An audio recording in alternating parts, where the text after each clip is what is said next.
You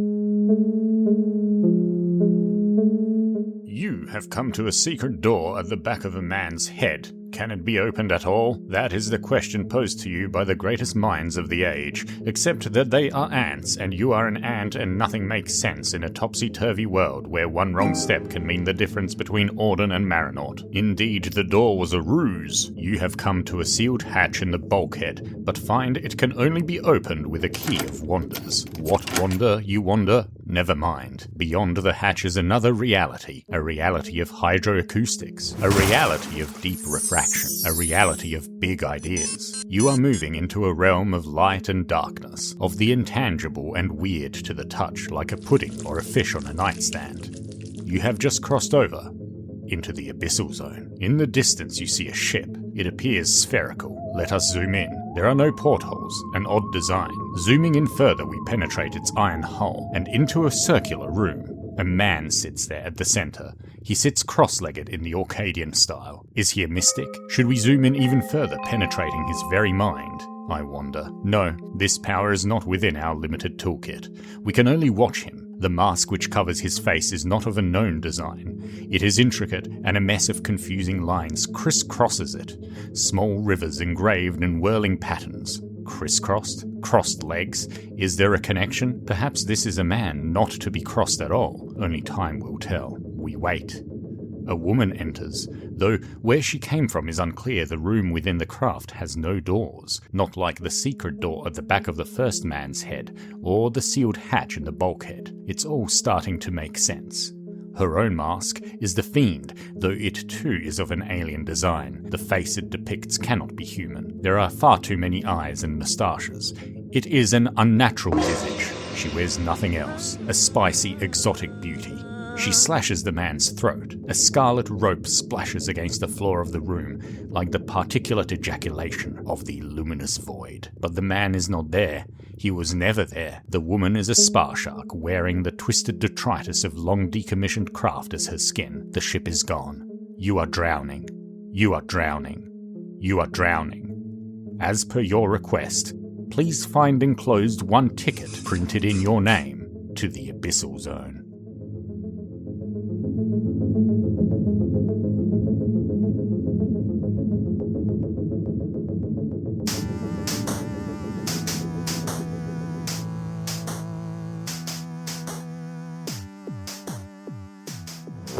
Welcome to Mythtakes Happen, the world's finest world-building podcast. I'm Chris, a peerless Imagineer. And I'm Aaron, a fantabulous wondermaker. Each season we create a new TTRPG setting and supplementary materials set in a fantastical world of our own making. This is Season 2, where we talk about the watery star system of the Celestial Deep. Like, subscribe, and review the podcast, or join our Patreon for exclusive and wondrous rewards. We are both recording this on the lands of the indigenous people of our great southern continent, and we acknowledge the traditional owners of these places. And with that, let's get started.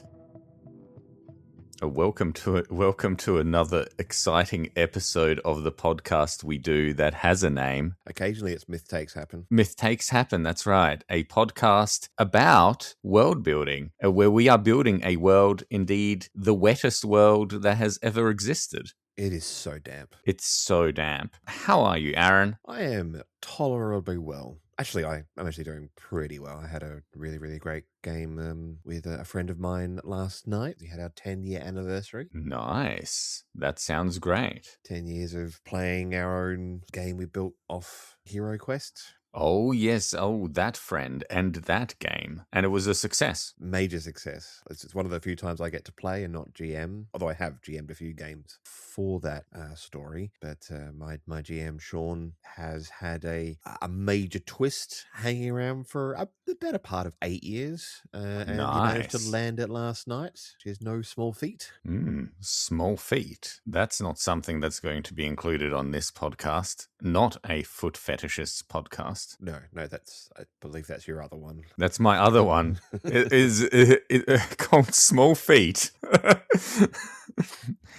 Yeah, anyway, that's enough cross promotion for that one. Mm-hmm. How about you, Chris? How's life? Life is very good. I have just finished another harrowing, grueling term in the child mines where I work. I think I can safely say I have extracted all the value out of these children that it is possible to do so in one term. What was it? 88% of them are still illiterate. So I'm not doing that great a job. However, considering that they all suffer from multiple disabilities, actually doing pretty well. I'm glad. Other than that, yeah, my holidays have started. I've been watching a lot of TV and playing a lot of video games, which is great. I love video games. Do you like video games, Aaron? I do. I picked up a couple of small ones recently. I kept seeing it on the tube of you that there was this little small indie game that where you played somebody who put books back in a library that was a magical library, and I was like, wait, magic and library?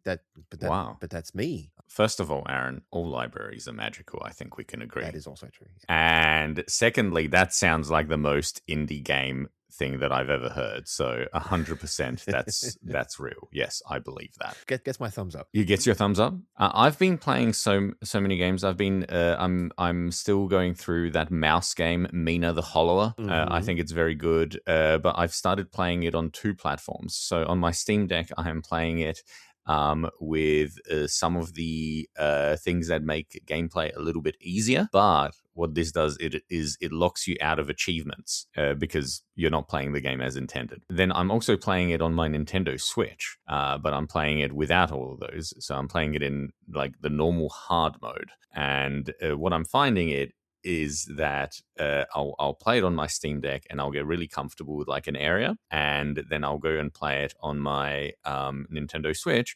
And on the Switch, it becomes easier because I've already done the area. So even though it is more difficult, I'm handling it a lot better. So I think this is a good way of approaching it. I have a great deal of, as much as I don't think I'll ever play the game, as it's just not my kind of thing, a great deal of, I suppose, positive feeling towards it. The one of the chats behind that game, because you recommended it to me and I went looking into it, is the guy behind Shovel Knight. Shovel Knight, yeah. What a great game. Which I also never played. It's not really my game. I just bought it for the Nintendo 3DS. Ooh. Yeah. When I got an opportunity to work with a mate of mine to do video game design and write quests and other bits and pieces, and I rock up in Vietnam, and he's like, I'm going to need you to learn some sort of video game stuff because I'm primarily, TTRPG guy. And he hands me this like how-to dummies guide for making sort of video games, and it was written by the fellow behind Shovel Knight and the game you were just describing. Mina the Hollower, yeah. Mina, yeah. It's about, I thought it'd be right up your alley because it's about a sexy mouse. Oh, well, thank you for thinking of me, but I don't enjoy actively difficult games like that. But the sort of, the Mark of the Ninja is sort of like my that's fair enough. Top level. That's fair enough. I've been playing another game. I've been playing a game called Grounded, which is a game that's like 5 years old now, which is where you're a kid and you're turned tiny. And you're tiny. And you're tiny. No, I've seen that. I think that looks great. Yeah. So it's on my wish list, it's so good. It's so good. And I've been playing it, and it's exactly what it says on the tin.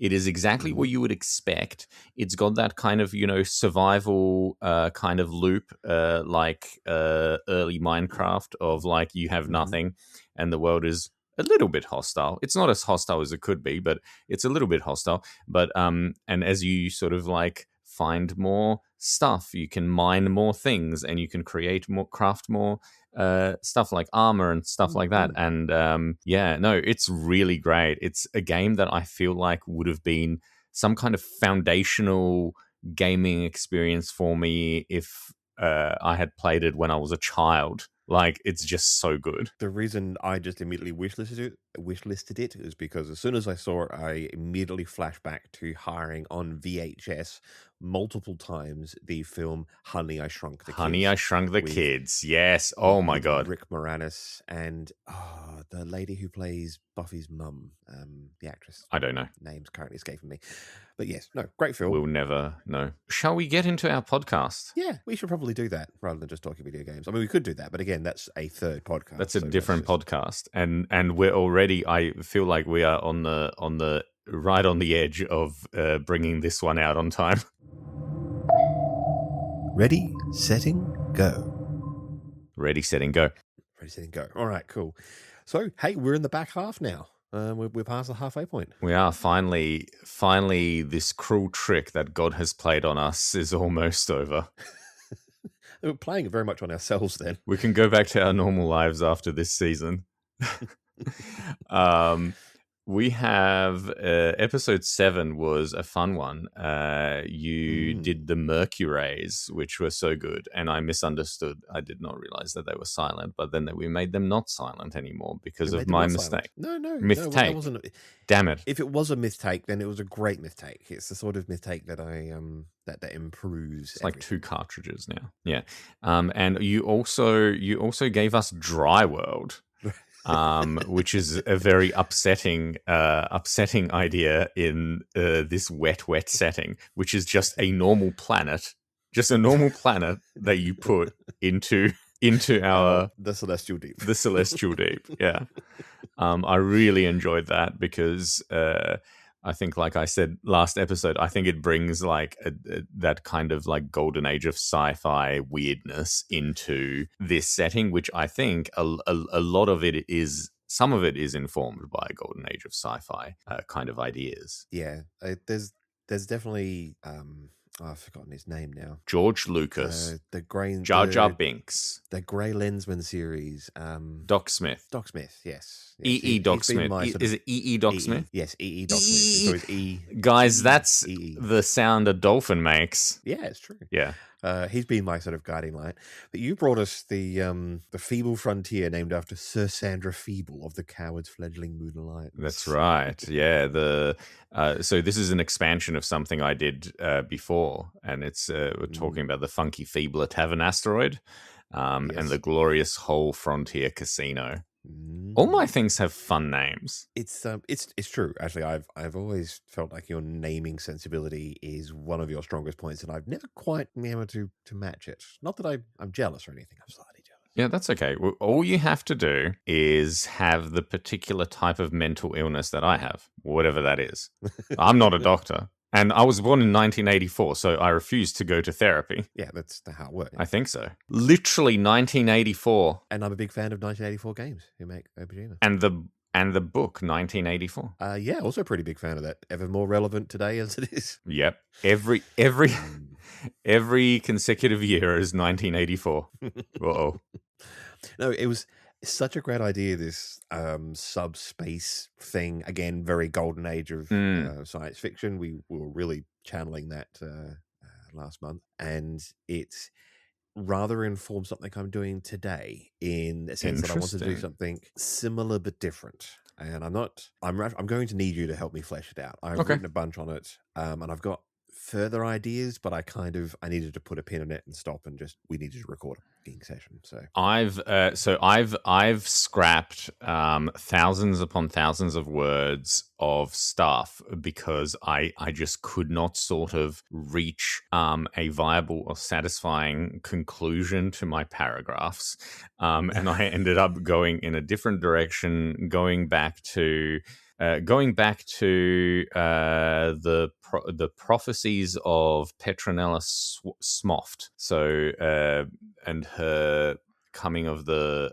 Far Outlier Stations. So all my stuff is going to be about the Far Outlier Stations and stuff like that. So we'll see whether any of that fits in, or if it doesn't fit in, can we change it in a way that is more viable or more palatable? We're working together for. Yay. I'll tell our listeners, you've been scrapping words. I've been struggling to get words on the page at all.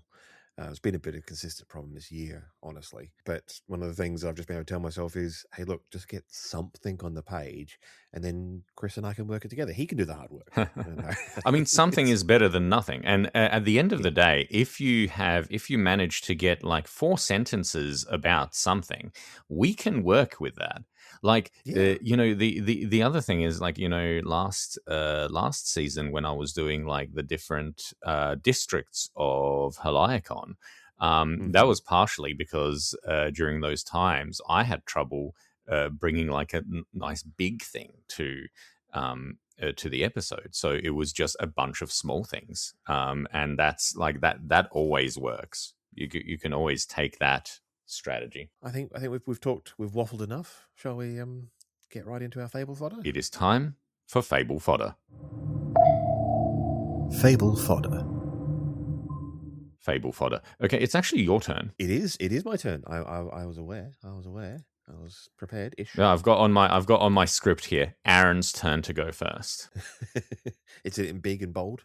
It's not actually, but I only had things. So I've, as you know, I have things to talk about every episode, which is video games. They are good.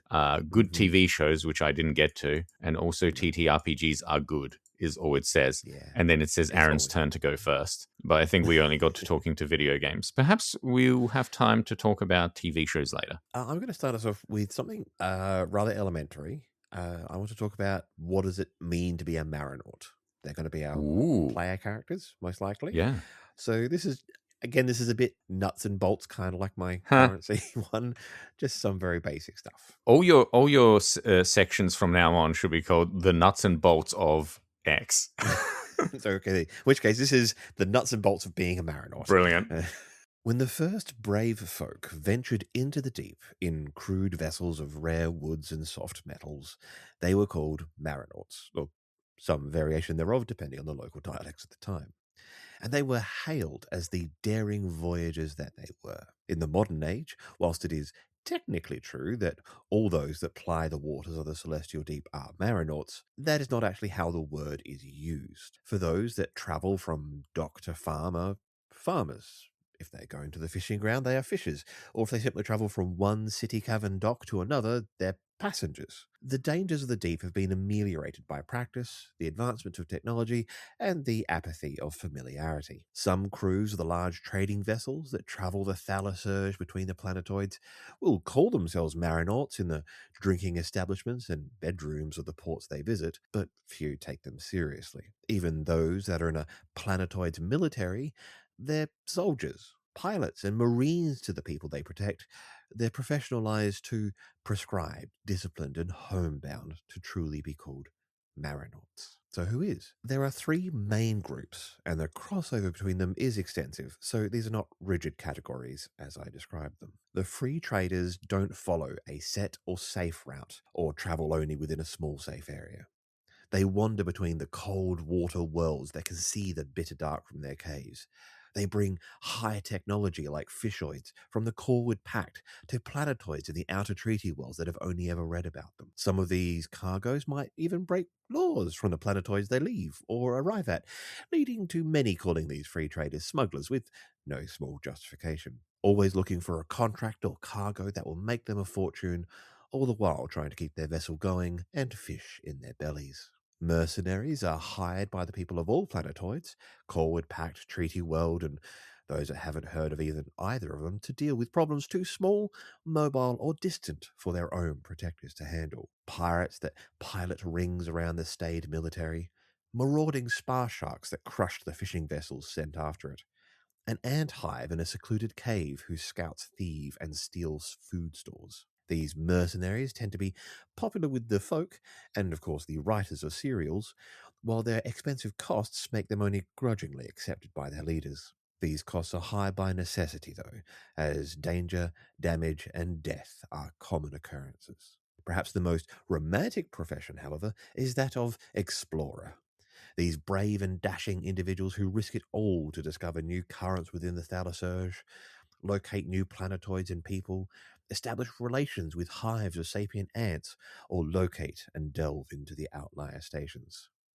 often made up of the intellectually curious, although not always intellectually rigorous, these explorers of the celestial deep generally need patrons and find many a one within the government, learning institutions, or trading concern willing to invest in return for their knowledge.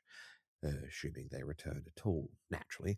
Many a free trader also has to fight off pirates and beasts, and may stumble upon places and people new to society at large. Mercenaries might take on high-value cargo in lieu of bolts and imperiads, or plunder them from pirate strongholds that no one else knows about. Explorers may find that trading goods allow them to make contact with undiscovered people and ants, and if that doesn't work, force might be required to return to their patrons mostly intact. It is not uncommon for a vessel of Marinauts to turn their hands to any and all of the above, just to make ends meet and their vessel watertight. Regardless, these individuals hold on to the daring and dauntless spirit of the first Marinauts. Yeah, man. Yeah, man. Yeah, Marinauts. What does it mean to be a Marinaut? Yeah. Not everybody who goes out into the deep is a Marinaut, even though it is probably technically true. Technically true, yeah. Okay, I like that a lot. Yeah, I think that defines a lot, and I've got actually a couple ideas in there as well. So yeah, Not the most exciting one, but sort of one of those that I could see being early on in any supplement, just to give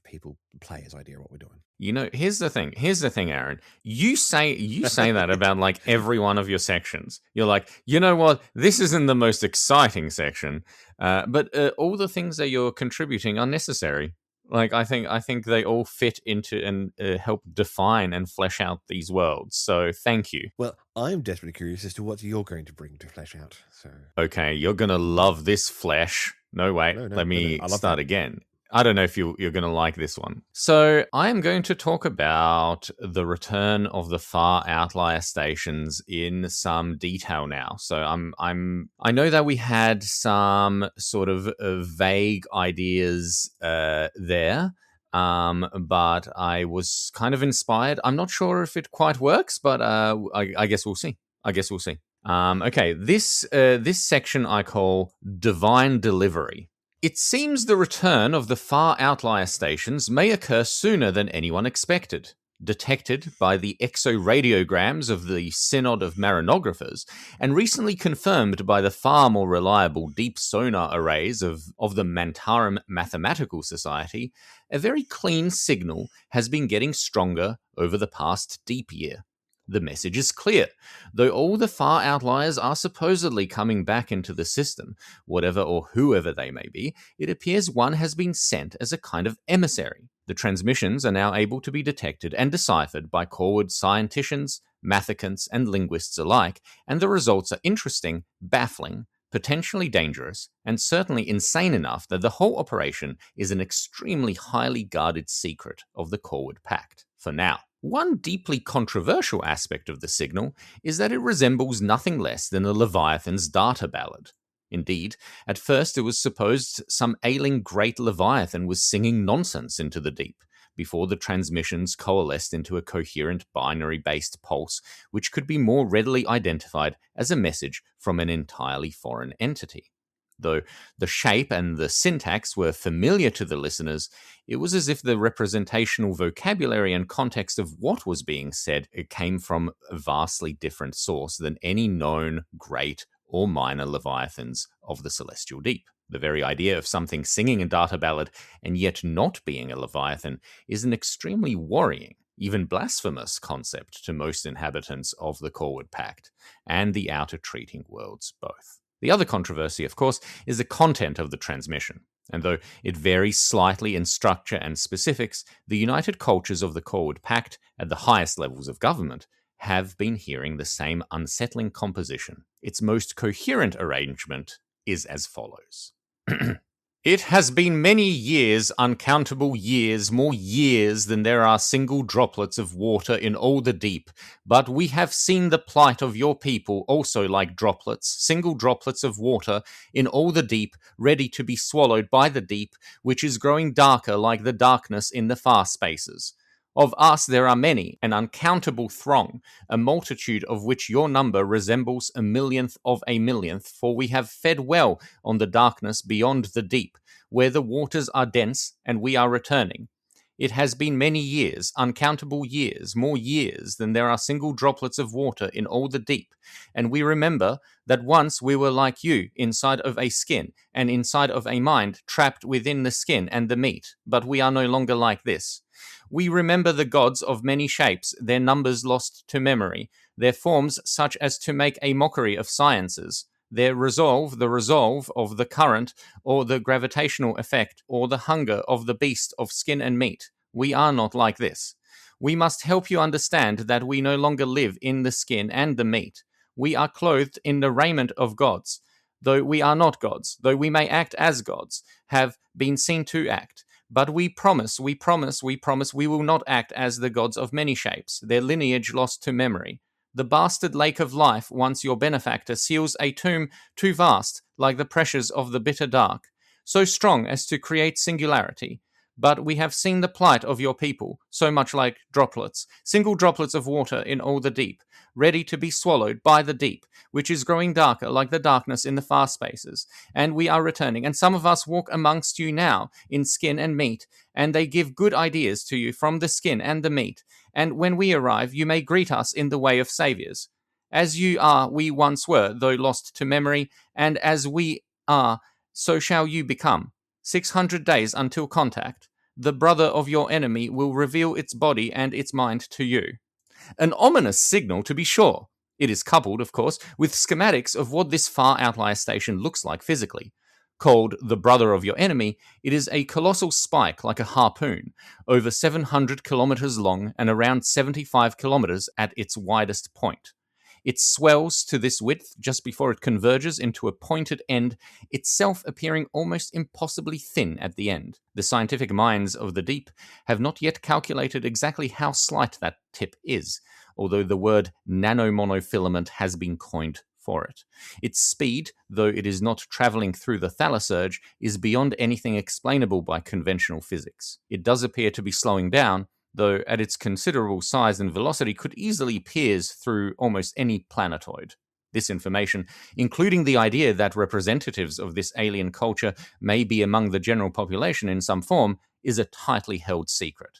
For now. That is indeed most alarming. Okay, it's very interesting. I have something in our myth information section that is weirdly similar. So I like that. Finding that strange synchronicity that you and I so often end up doing. It's because we share a brain cell. It is true. God, I hope it's my turn soon. Okay, extraordinarily cool. That's very much our first, not our first, but a biggest sort of modern problem, I think. Yeah, I thought let's introduce some more problems to this, and the more problems that we have in this setting is just means sort of more things for players to pull at. Yeah.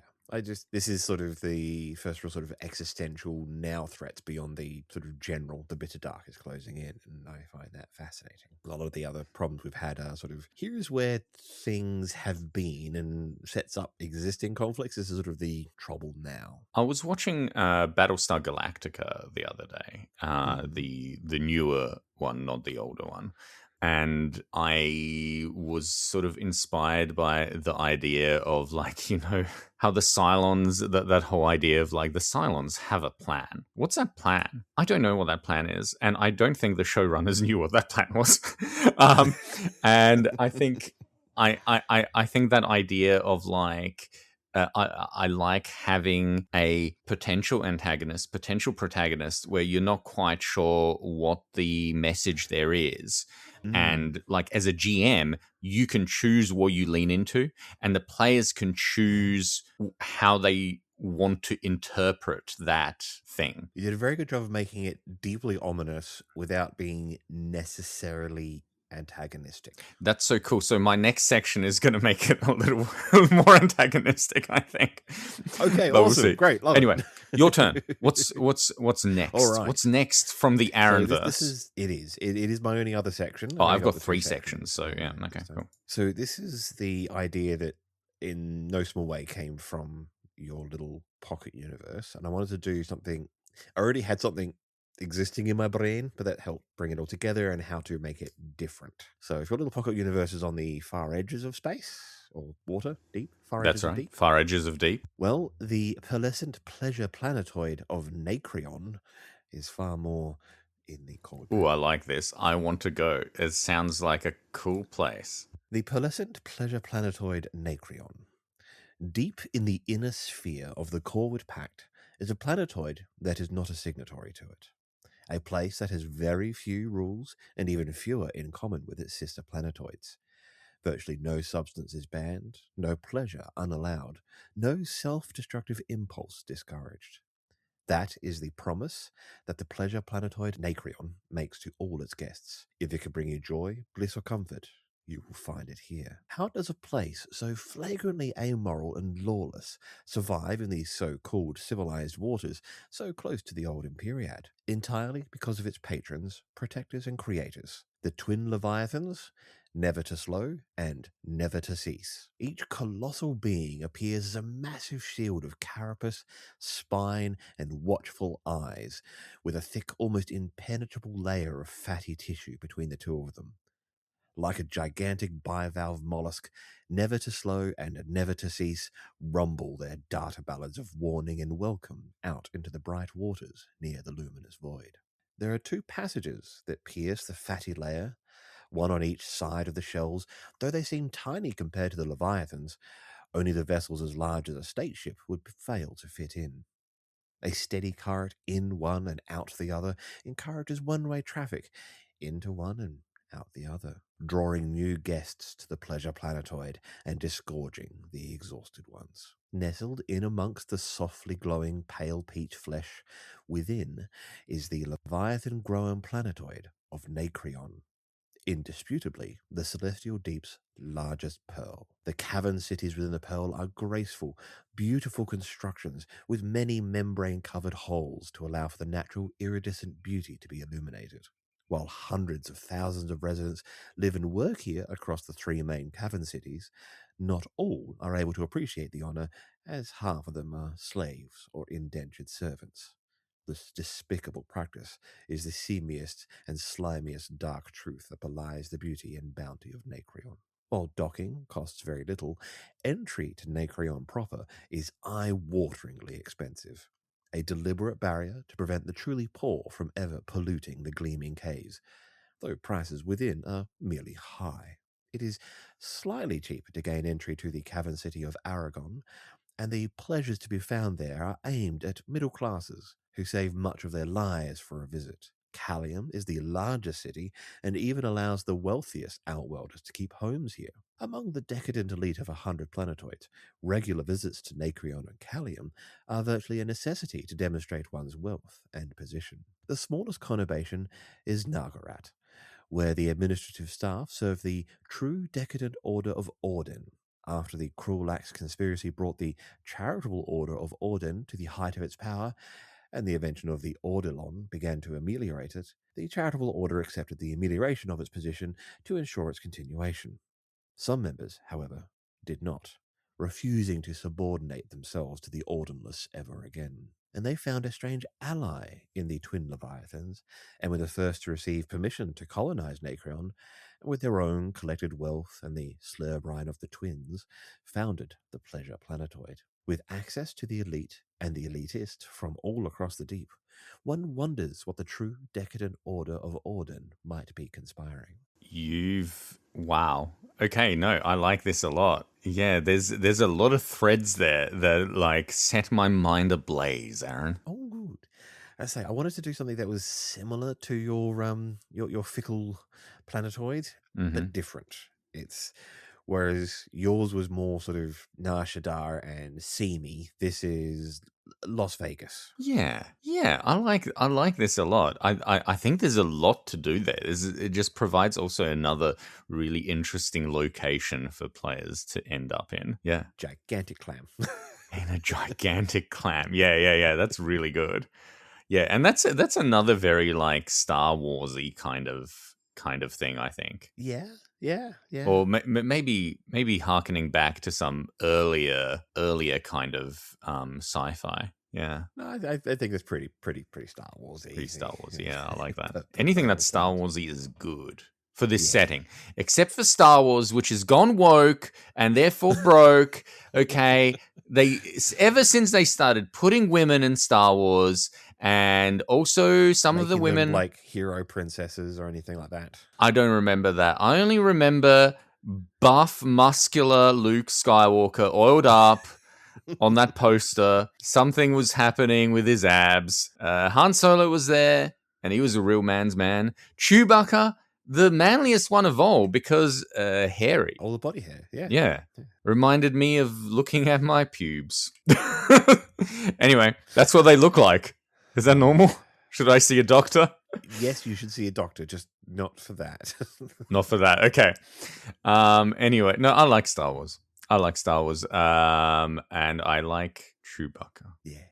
Anyway, You've got two more sections. I've got two more sections. So I'm going up and go ooh and ah for a little bit. You have to go ooh and ah. You're contractually contractually obligated to do that. Okay. So the first part is called "People in the Skin and the Meat." So this is about the possibly people who have been here for a long time. Let's see. People in the skin and the meat. The truth is that emissaries of the brother of your enemy and the countless cultures it represents have been in the deep for a long time, though not exactly consciously. Ancient gene tampering is something that humanity in the celestial deep has recently become aware of in a variety of creatures, ants included, although the idea that it may have been done to the human form, or that the human form is the end result of such manipulation, is a profoundly controversial idea. Nevertheless, the people of the brother of your enemy, and perhaps more than that, had written themselves into the hereditary scrolls of many bloodlines across the deep. In practice, none of the individuals are actively aware they are different from their fellows, but there is something inside of them which can receive commands from faraway places, compelling them to act in certain ways and complete certain tasks. These are known as the Sleeper Brothers, and they are potentially everywhere. A Sleeper Brother operates as a passive observer hidden somewhere within the unconscious mind of a host. It is an individual in and of itself, a separate entity living an inner life independent of the host. Daily, it half watches the world and half dreams deep within the infinite hallways of the outlier paths, where all denizens of the Far Outlier Stations dwell subconsciously. In this way, they are like the leviathans they once sought to imitate, dwelling in a place of higher consciousness and in worlds unfathomable to mortal minds. But the Sleeper Brothers, of course, have a specific directive which unfurls during times of activation. When activated, the individual infested with a Sleeper Brother simply disappears as a distinct personality and is in turn replaced by the consciousness of a being which has lived within them all their lives. That being is capable of imitating them well enough to fool most people without suspicions being raised. After all, they have seen and experienced all the things their host has. During activation, various tasks will be performed. These might be practical or esoteric in nature. Being at the right place at the right time is sometimes just as important as helping activate a large sonar array weeks earlier than planned, or disrupting a gathering of the Charitable Order of the Orden. It is clear there are long and complicated plans at work, though the scope and scale of them has not been uncovered by the ruling powers of the deep.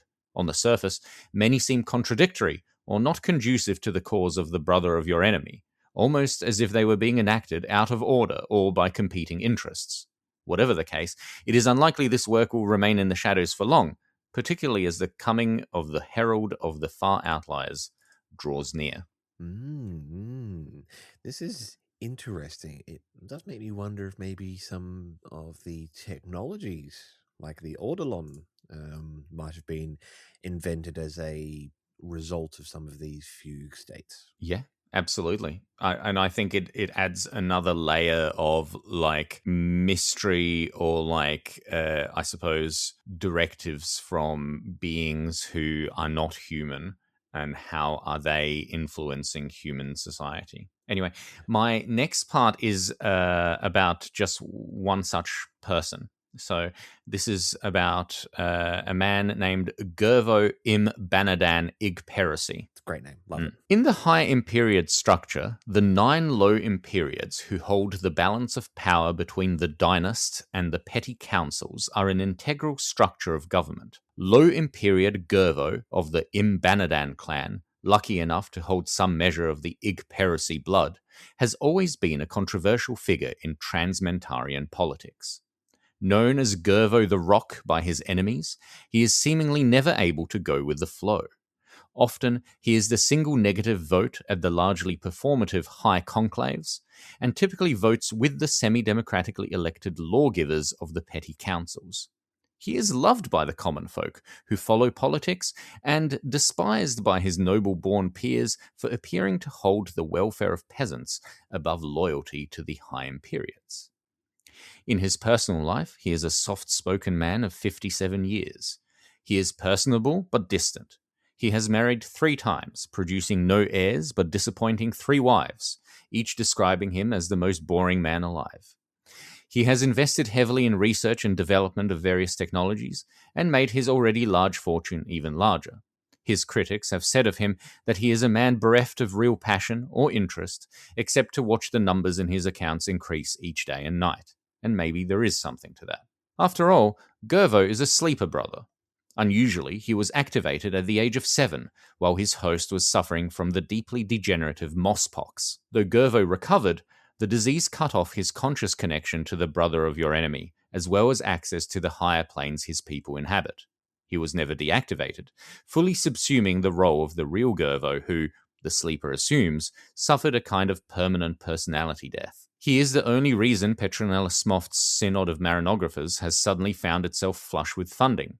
Indeed, he is doing his best to enact what he knows of the great plan to make the Deep ready for the return of the Far Outliers. Wisely, he has made no attempt to contact others of his kind. He wouldn't really know how to identify them anyway. The more time he has spent consciously bound to mortal flesh and blood, the less he is able to recall the particulars of his society and his people. Nevertheless, he waits for the coming of the brother of your enemy and the countless other stations on their way back to the Deep. What a great and fascinating idea. One of the, I don't want to call them enemies, although I think that might be a pretty decent description at this point. It could be. But a sleeper agent, but one who has gone more native than any others and yet still serves. I think that's a fascinating idea. Could he perhaps be turned to the interests of the ones who live in meat? Yeah, absolutely. Obviously up in the air if or when these Far Outlier Stations return to the Deep, how would he be received? Would he be seen as like infinitely and irreparably fallen? Yeah, absolutely. Corrupted even. Yes. Yes. So the idea there was that you can have an NPC there that could be a link for you to these Far Outliers. Yeah, and he can tell you a lot about the brother of the enemy without telling you anything from the last 50 years. So there's a lot of information there, but there's nothing current, and that's very useful for a GM. And also, how reliable are the things that he is remembering, because it is now filtered through a completely different experience. He's an interesting corruption of paradigms. Yeah, because his self is one who is inhuman, but he's lived 50 years as a human. That's right. That's a half and century. What does that do? What does that do to Apparently a person? It makes you really boring, but it just makes you really boring. Yeah. Now, is that real? Like, does he just not have much of a personality? Is that an affectation? Is that protecting himself from? Is it protecting people that he actually does care about? Yeah, and doesn't understand what that means. Yeah. I really enjoyed that part. So yeah, that's all my contributions for this episode. I think we've done all right. All right. Yeah. So it is time to go to World War Words. World War Words. Well, we are back from World War Words to World War Words inside of World War Words. I think I say this every single time because I'm not sure whether we are back from it or to it. I think we're back to it. I'm back to it. We're in You can be it. back from it, or vice versa. Well, it's your turn. You're starting. Yeah, hell yeah, I am. All right, I've got a bunch here. So first on, just a little addition to your people in the skin and the meat section. Just expanding on what their sleeper brothers can do. Let's do it. The addition of the sleeper brothers to certain bloodlines is not the only adjustment made to nascent humanity and ant, beyond that which has brought them to their current levels of evolution. Certain sounds and scents can slow the minds of others, blunt their senses, and stop the formation of memories. These effects are subtle and slight, but sleeper brothers are able to emit these and gives them a somewhat hypnotic power over their fellow human and ant, concealing any gaffes that they might make and allowing them to influence the actions of others even after they leave. Sleepers are also able to unlock the safety limits that their bodies impose on themselves in self-protection, allowing them to access amazing strength, stamina, and dexterity for a short time, often at the cost of strain or self-injury. So that's just sort of an addition to make them more of a threat, both socially and potentially briefly physically. Yeah, absolutely. So they're basically hacking your body. Yeah, exactly. Yeah, I like that a lot. Yeah, that's a good addition. Yeah, that's good. It gives them a few more powers than just passively sitting there. Yes, I mean they should be a threat just by their they could be anyone, anywhere, at any time. But when the meek sort of rich person that's been manipulating things suddenly picks up your hero and tosses them out of a window, that there should be something you become cautious about. I like that a lot, man. That's good. But I was also seeding something because as soon as you started talking about these ideas, I had this broader one. Yeah. However, I'm going to need your help towards the end. Okay. So I've got a section that's going to seem a little out of place, but it'll all come together at the end. Okay. So this little section is just going to be its own new section. The deaf, the hard of hearing, and deep land. Okay. Humanity in the deep has the regular number of people born without the ability to hear or are hard of hearing, and perhaps slightly more who become that way from pressure-related injuries from the waters closer to the bitter dark. Unlike our drier world, the celestial deep has large proportions of its people working in the water where speech is impossible. Consequently, every culture has developed a language of gestures and signs for use within the deep, which has become the second language understood, if not mastered, by all the common working people. Within the Corwood Pact, while the Mantaran spoken language, Mant, has become the common tongue, the sign language of the Galavians was the basis for the common sign language and is called Deeplan. Its rich complexity, subtlety, and utility in the deep means that it has spread far out towards the dark and is frequently the shared language between the outer treaty worlds. This has led to people with any hearing loss rarely being unable to communicate. Oh, I like that.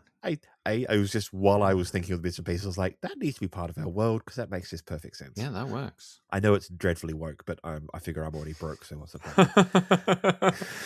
People with disabilities existing? Yeah, and then not being as much of an issue because everybody needs to learn essentially a I don't like that. Why would they exist in a fantasy world that's supposed to be pure escapism? I want to escape from the disabled. No, this is, I think it's important. No, of course. I think representation is vital in all media. Absolutely. And it's been sort of improving rather dramatically in the TTRPG space of late. Now, this is where I'm going to need your help. Okay. I've got a title for these people and this section, and I hate it. Okay. I need a better name for this. Okay. And you're the name. Now hold on. Is it weirdly offensive? No. It's just it doesn't sound good. Okay. It's currently the intra-ordin, but I don't like that term. And I'll describe them, and then you'll help me come up with a better name, please. Only in the past year, ever since the brother of your enemy began its plunge and emitting its strange data ballad, a number of people who were born deaf or hard of hearing began to experience auditory hallucinations that the early researchers into the Ordin might have recognized immediately as the early stages of being able to detect and understand the data balance. However, these folks cannot hear the songs of the Leviathans. They are attuned to the songs within their own blood, the messages being sent through their altered genes. These lucky, accursed folk are those whose sleeper brother failed to manifest wholly, subsumed by evolution as something less than they were designed to be, but more than just normal. Humans. These intra-ordin, whose name I really don't like, might one day be able to intercept the messages sent between sleeper brothers and the cultures behind the brother of your enemy, but for right now, most simply fear for their sanity. However, some have begun to realize that with certain effort and following strange instincts, they're able to utilize some of the same hypnotic effects or draw on the same physical power as the sleepers. Will they one day help save the people of the deep, or will they serve those that altered them eons ago? Okay, well, I like this whole idea because I see the like a gaming utility of it, which is great. Yeah, interordins. Yeah, and I agree with you. I think not that I don't actually think it's bad. I just think there can be a better term for them. Yeah, it's too wordy and scientific. It's the sort of thing that like a researcher would come up with, but it's not a good game term, and it's not a good like common parlance word for it. So they can't. Okay, so they can't hear the data ballad of a Leviathan, but they can. But they could like hear fragments of the brother of your enemies transmission and the messages between the sleeper brothers. Well, okay. First, because I think like the whole phenomenon of like the brother of your enemy is still a huge secret. Absolutely. I One of the reasons that they think they're insane because they keep hearing that. Yeah, so I think it should be like some kind of negative term for them, right? Like something that makes you think of like they're not quite right. But I don't want to use the term stillborn. But like something that makes you think of that, right? Like something that makes you think of like a lost potential, maybe, that the sleeper brothers might call them. Like that's where the word comes from. Yeah. Or as well as like other ordens might call them that because they'll be able to recognize like that something similar is happening. Yeah, but okay. Well, I think other ordens might call them undercooked or something like that. Yes, but but I like where you're going. What if like again it's very wordy as I over it. Like sleepwalkers are somnambulists. Could we do something around that? Actually, sleepwalkers. I like Maybe sleepwalkers. Yeah, I like sleepwalkers. All right. Yeah, hell yeah, Okay, sleepwalkers. All right, cool. I'm changing intra-ordin to sleepwalkers because actually no, I love that. Yeah, okay, yep, that's great, man. Look at that. All right, cool. Thank you. I needed You're your help with welcome. that. I'm keeping that whole bit in where we're thinking about stuff because that's good. Hell yes. This is what this podcast is about. It's about thinking about stuff. Hell yeah, and working together. Yeah, that's why no one listens to this podcast. Almost certainly, yes. That's why we need a new exciting podcast. Yeah, possibly about feet. I don't know. Little feet. So you've got some more warring wording for me? I have two parts. I have one part that slides into, so your first part, the meaning of Marinaut, just where you talk about the most romantic profession is that of explorer. Let me tell you of Ace Marlin, the greatest Marinaut in the celestial deep, a hero to the people of the Corwood Pact and the Outer Treaty Worlds both. Ace Marlin, who negotiated the treaty between the fledgling Moon Alliance and Mantarum. Ace Marlin, who was first to circumnavigate the luminous void and map out the swirling ghoul eddies of the bad seagrass quadrant. Ace Marlin, who despite floating in the deep with his famous ship stolen by the ghost carteller, attracted the attention of the great Leviathan Never Have I Ever, and managed to convince it to bring him to the safety of a deep port. Ace Marlin, who built the Grand Extravagant with his own 2 hands while imprisoned on the penal moon colony of Blood Rain Cove. You have all heard his name. You have all heard the tall tales. And I'm here to tell you, my friends, they are all true, every single one, even the ones which contradict the others. Ace Marlin, an explorer without equal, he discovered the Dirt Hand Moons and the oblong planetoids. He is without question the most famous Marinaut to ply these deeps. Born on a nameless moon in a nameless shack, he rose to prominence at the age of 11 when he stole the mayor's luxury yacht and made for the lightless duchies. He has been variously a pirate, a privateer, a prisoner, and probably a variety of other words that start with a P, but primarily he has been a hero. He is credited with building the Grand Extravagant himself, a monstrous combination of 8 wrecked vessels, which in time became a glorious golden jewel of the deep. His ever-shifting crew of fascinating characters are well known to us. Gravebeard the White, Strawhead Lumpy, Emerald Eliza and the Elemental Sisters, as well as Agitax the Ant. All of them exist in songs and stories and Mercury plays. And yet, no one really knows who the real Ace Marlin is, where he was born, what his favorite drink is, what his views on the Corwood Pact are.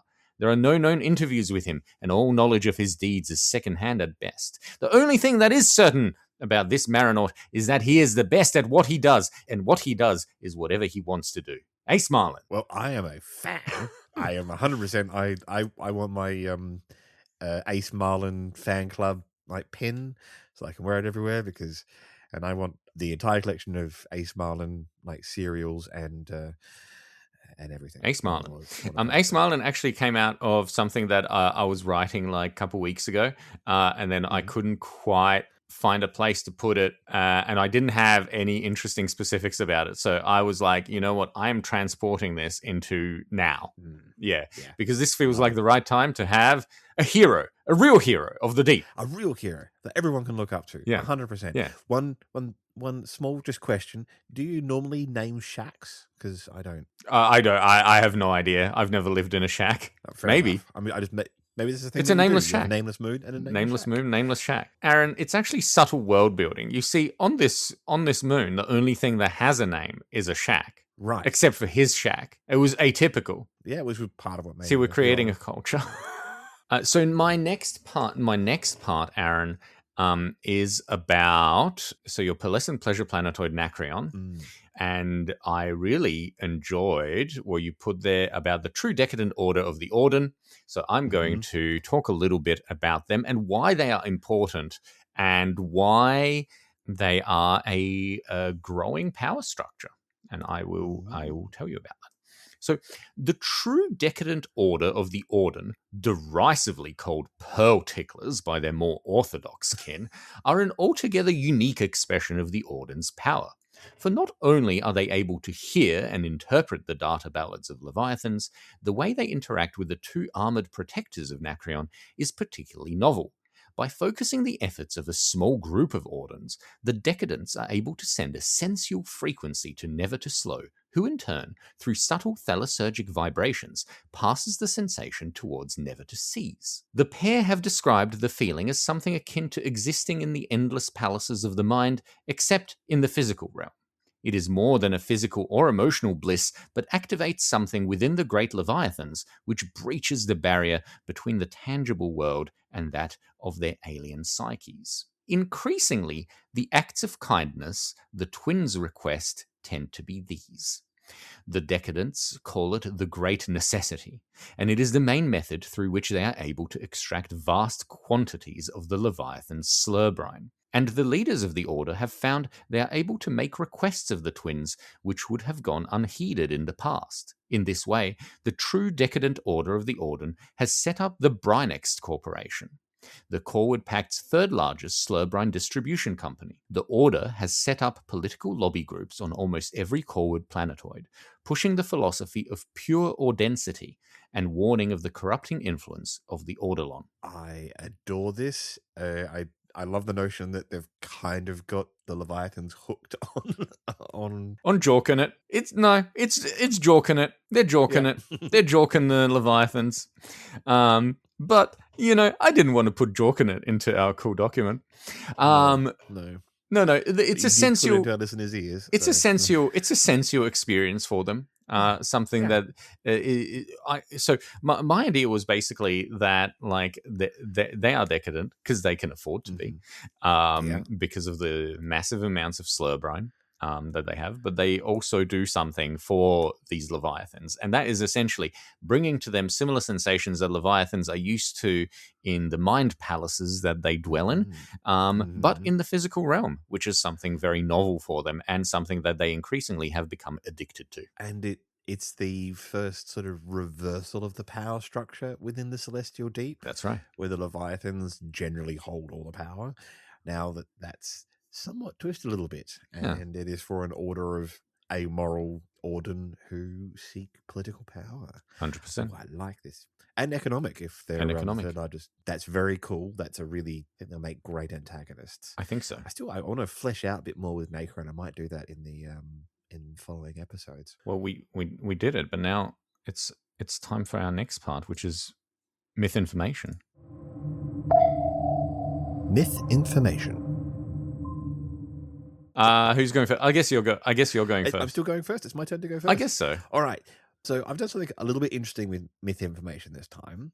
I've got a sort of a brief sort of general fact, and then I've got 3 explanations for that fact, and you get to pick which one is the true one and which 2 are the false ones. One of which, as I said earlier in this episode, is oddly echoing the brother of your enemy. For the first time in over half a millennium, a comet is streaming from the bitter dark on a course to loop around the luminous void. Many groups are looking to confirm the nature of comets and put to bed some very long-standing arguments. The comet is either a massive school of large fish who have slur brine-producing organs and substances hitherto unknown in the celestial deep, or it is a leviathan called Never a Day Off that knows something about the dimming of the luminous void, but doesn't emit or receive data ballads as normal. Or, and this is where it gets a bit silly because I did not plan with this with you, it is an outlier station of otherworldly ice that can be boarded to learn the reason of its intermittent journey. But the idea of a outlier station streaming in towards the luminous void was apparently a theme of today's episode. There you go. That was a theme. Okay. Interesting. Could we say it's the last one and then have it linked to the brother of your enemy? I would be on board for that for sure. Yeah. Now, perhaps it's coming from the other side. Maybe it's coming from the other side. Yes. That's not a bad idea. Yeah. And then you could maybe play with the idea that perhaps there are different factions. You've already said that there are multiple cultures behind. There are multiple cultures. Maybe they all want different things. Maybe they're all returning for different reasons. Maybe there's allies and enemies there. Yeah, it's the third one. This. It's the third one. Okay, yeah. I love that. It's the third one. And of course, initially, people don't know that it's an outlier station. They just know that there is a comet and he will have these various theories. So obviously the players are going to have to go out there and be the ones to find that out for true. I love it. Cool. Okay. Great synchronicity. All right, what do you have for me? What do I have for you? Okay, so my myth information, the 8th myth information, I have gone with a theme. And the theme is light.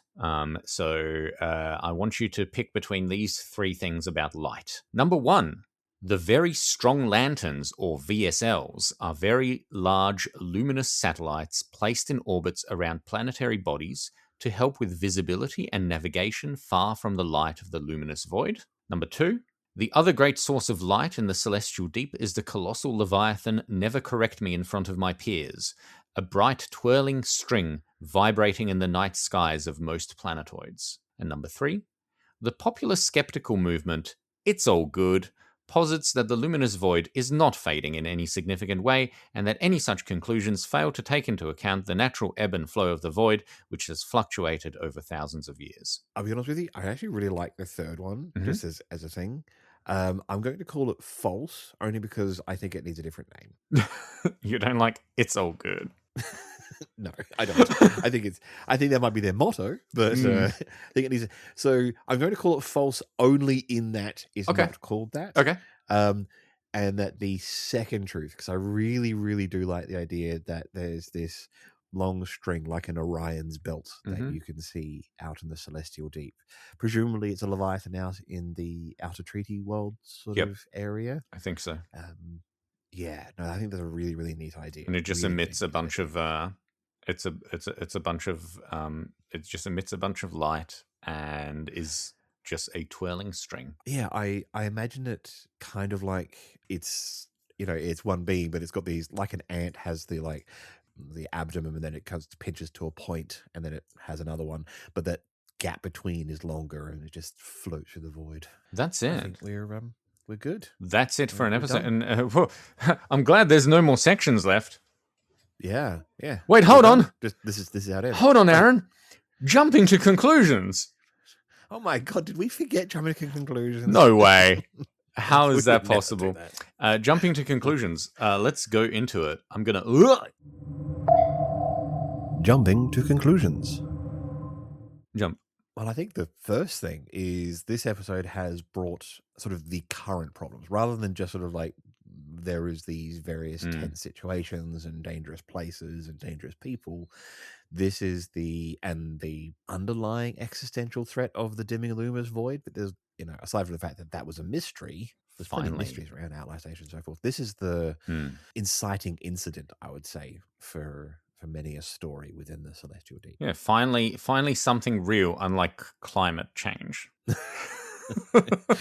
Yeah, it's kind of as if the Earth suddenly got an alien satellite that started going through our atmosphere, sort of going like, hey, by the way, ice is melting and you're having droughts, and we're here to maybe do something about it, or maybe replace you because you're on meat. Yeah. No, I love it. I got to tell you, I loved the visuals of the Pleasure Planetoid. I think just like that works so much, and like the idea that it is like within these Leviathan, these clamshell, like it just works. Like it's so good. I want to go there. I want something cool to happen there. I feel like a cool quest would be going from the outer treaty worlds and to this place. That could be like the place you go to, which I think, yeah. And to me, thank you. And to me, one of the things that would happen would be that to try and make the twins open for the first time, and Nakreon would be bathed in the light of the luminous void, and something like that. Yeah, maybe that would cause something to happen. Yeah, I like that. Yeah. Oh, no, hold on. You know what that makes me think of? You know anal bleaching? No. Hey, look it up. No. Okay, so, it's like when you open your... No. It's when you open your butthole to the sun. It's like a whole thing. I'm aware. I'm just very carefully Aaron, unaware. Okay, it's official. Aaron does know about anal bleaching, but he just doesn't want to talk about it. No. This is, as my mother would say, true censorship. State-controlled media. Xi Jinping does not want you to know about anal bleaching. I know I've put on some weight, but I didn't realize I'd become a state. All right, fair enough. A state of denial. Yes. I think, okay. Anyway, anal bleaching. What's next? Is that it? Oh, and the meaning of Marinaut. I like that because it gives us like a bunch of, like you said, what the player characters can be. Yeah. That's kind of figure where it would be in that introductory chapter, and just had to go, hey, look, we're going to introduce you to a big wet world, but what would you primarily do within it? We did it. Yeah, we did it. Oh my god. I feel like that was the shortest jumping to conclusions we've ever had. Very plausibly. We could talk TV shows now. We could talk about more favorite anal bleaching TV show. Okay, I recently watched a cool TV show called Widow's Bay. Have you heard of it? Or I have not heard of it at all. Okay, it is about an. I think you might like it. It's classified as a horror comedy.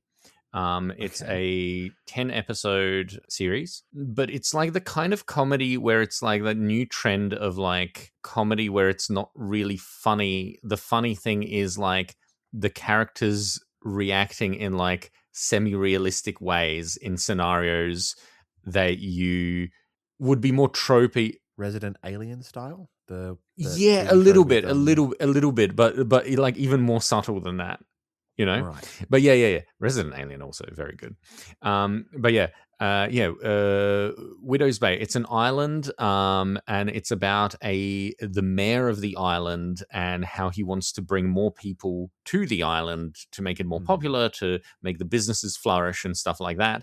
And he keeps running into the problem is that everybody on the island thinks that the island is cursed and haunted, and they don't want anyone else there. And they cannot leave the island. And essentially, he discovers over the first couple episodes, oh no, I was wrong. The island is cursed.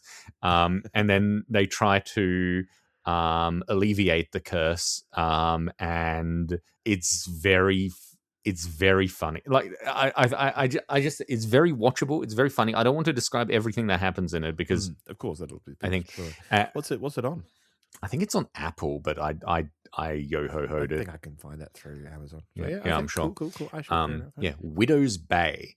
But yeah, like there's a variety of episodes. So like they've got like one episode that's almost like a slasher theme. There's one episode where it's like in the 18th century. They've got one talking about the history of the town.